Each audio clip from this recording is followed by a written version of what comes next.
Tough. I'ma kill you and the loud ass motherfucking barking dogs. Barking dog.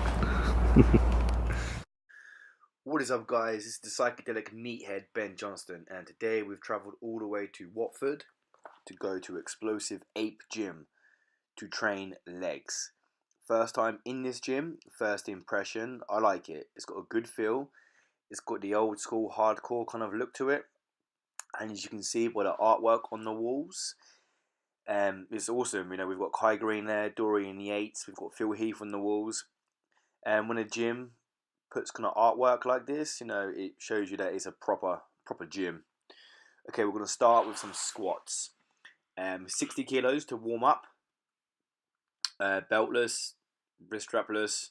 Just trying to get blood into the glutes, into my arse, and into my legs before we get to some heavy sets. Now, the interesting thing about today is that 2 weeks with absolutely, well, not absolutely zero because they're everywhere, but almost zero carbohydrates. And I'm also fasted. So I've been doing the ketogenic diet and also experimenting with only having one meal a day as well. Some people won't be for that and some people will be against it, but some people will be for it. But if you've never tried it, don't throw it out the window as an option without even considering trying it. Now, I wouldn't advise to eat one meal a day unless you're on a ketogenic diet. Because when you're on a glycogen based diet, your blood levels will drop, you will feel hungry, your body will go into a starvation mode and start eating itself. And that's one thing you don't want to happen. So with a ketogenic diet, you're not using glycogen as energy, you're using ketones you're producing in your liver. So therefore, your blood sugar levels are not dropping. Your body does not start eating itself, as in eating its muscle. It starts eating at the fat for energy. So anyone who's trying to get in better shape or just to feel better, try the ketogenic diet. Now we're up to 100 kilos. Again, just warming up. I wasn't too sure how strong I was feeling today because obviously I've had a few injuries with my spine. But everything seems to be moving in the right direction. Erection. They kind of rhyme. Maybe I should be a rapper. So nice and easy, 100 kilos in the squat. Form good, I'm hitting depth. I'm using low bar. So I like to really squat low bar. It's more of a powerlifting style of squatting. Now we are moving on to still 100 kilos. This is my boy John.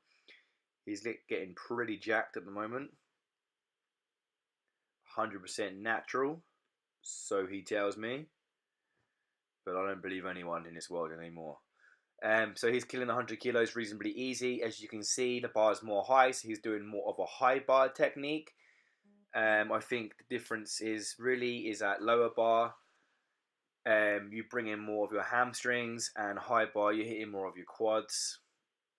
I personally hate squatting high bar. I just can't get on with it.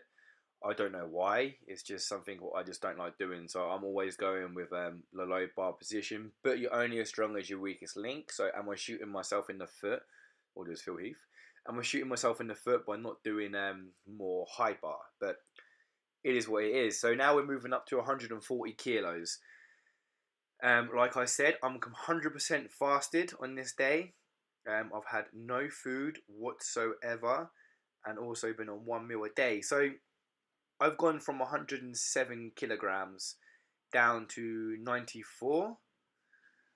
And I'm still feeling reasonably strong, you know. The weight is moving nicely.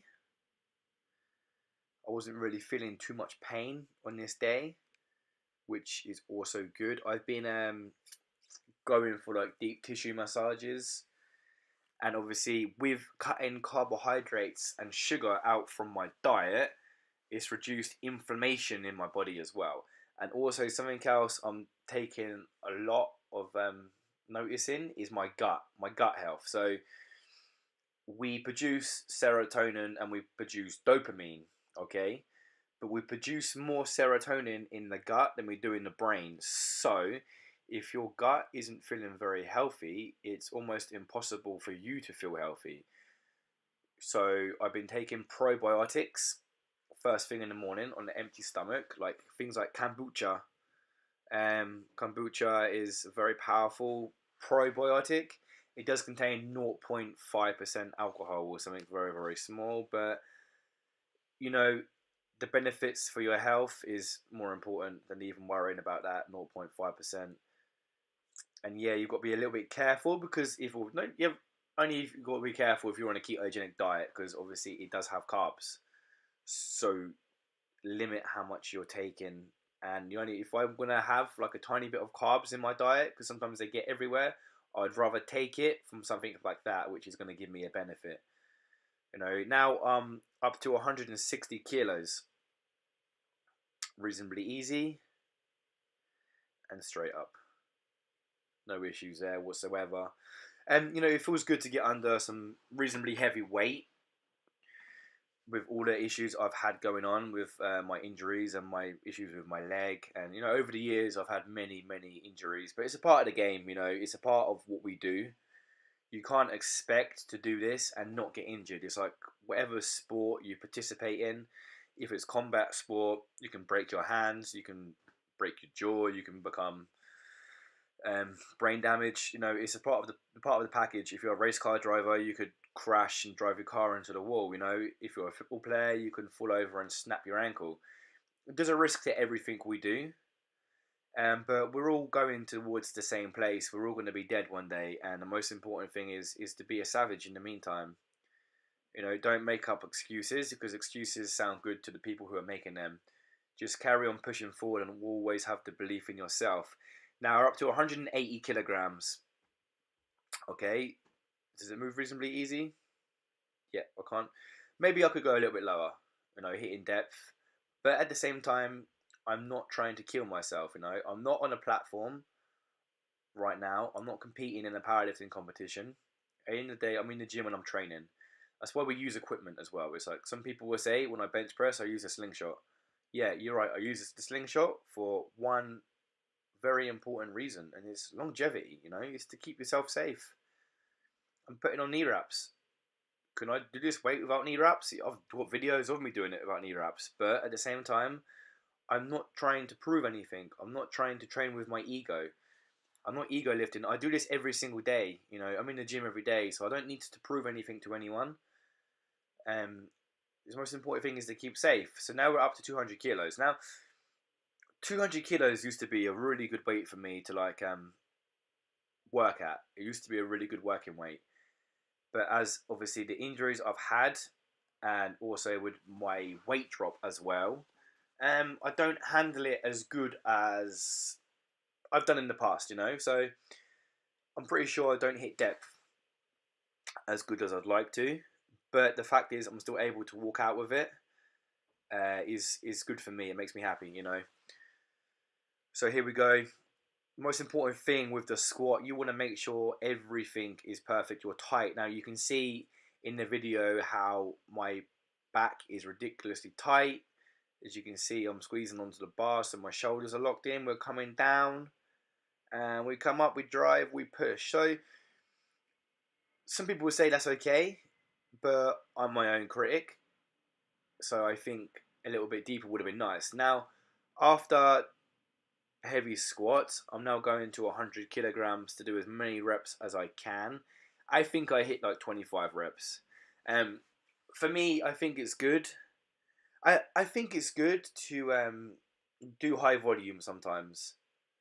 Really high volume to really push yourself, like drop sets and everything else. Like you really want to make the muscle work.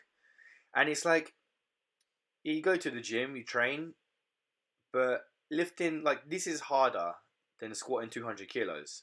This is exerting more energy and putting more blood into the muscle. So where I train, I like to do like a mixture of powerlifting and bodybuilding.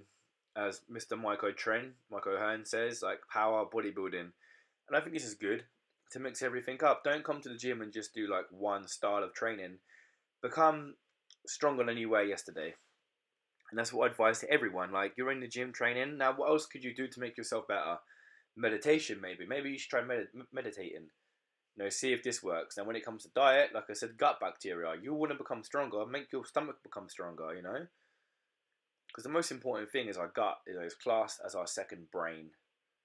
So you want your second brain to be active and to be functioning with your other brain, not the brain in your penis, but the brain in your stomach, in your gut, and the brain in your brain, in your head, in your skull.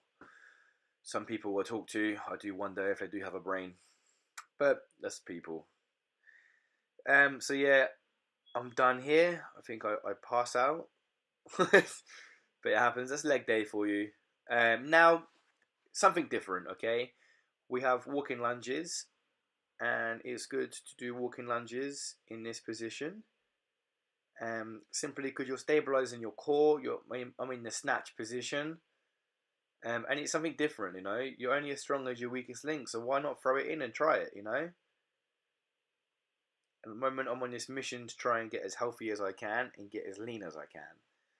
So always try something you've never tried before, okay? We're coming to the end of this video. Remember, strength is never a weakness. Words by Mr. Mark Bell. Like and subscribe and comment, and I'll see you guys in the next vlog. Have a nice day. Peace. So we just took care of legs. Nice squat session. Gym isn't too bad. It's good to use a bar, which is a bit more thin. Hit 200 kilos really reasonably easy. How'd you feel, man? Hungry. Hungry? Yeah. For what? Chicken. Chicken? What else? Chicken and rice. Chicken and dick. Chicken dick. Chicken dick. Fish dick. Fish sticks? I like fish dicks. Do you put fish sticks in your mouth? Love them. Damn, son. What are you, a gay fish? Alright, like, subscribe, share and comment. Peace.